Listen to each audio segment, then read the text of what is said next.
Ko gero vos ne kiekvieno studento duona – paskutinė naktis prieš koliokviumą ar egzaminą.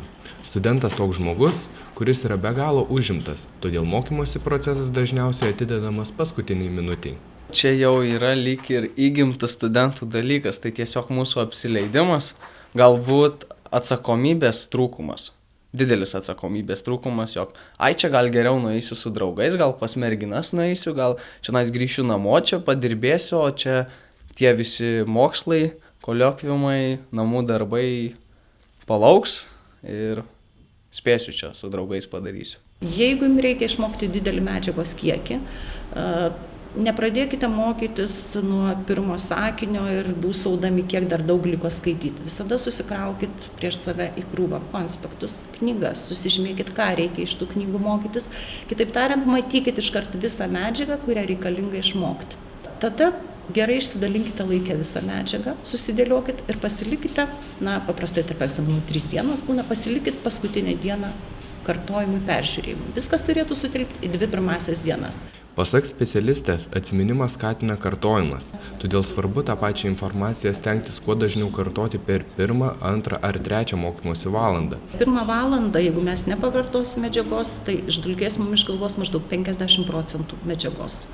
Per 1-2 valandą labai greitai užmiršimas vyksta, po to jis jau nebevyksta taip greitai, jau lėčiau, taigi išvada yra kokia. Kartojimas gali išgelbėti tai, ką jūs įsimenat. Kartoti medžiagą reikėtų ne toje aplinkoje, kurioje mokėtės, o visai kitoje aplinkoje, nes dažnai studentai turi bėdą, kad atėję į auditoriją, jie sako, taip skaičiau, taip mokiausi namie, o nesugebu prisiminti. Jūs turite pakeisti kartojimuose aplinką, tada yra atsimenama geriau.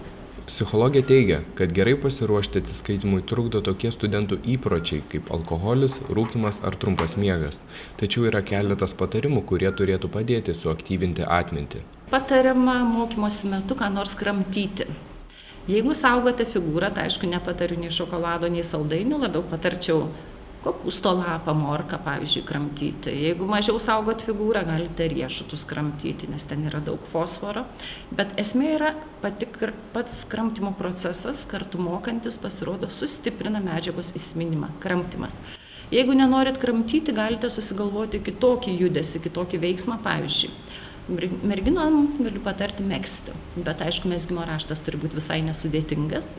Tiesiog mezgimas, judinimas rankų, kažkokių smulkių darbų darinimas, kaip rodo tyrimai, iš tikrųjų pagerina įsiminimą.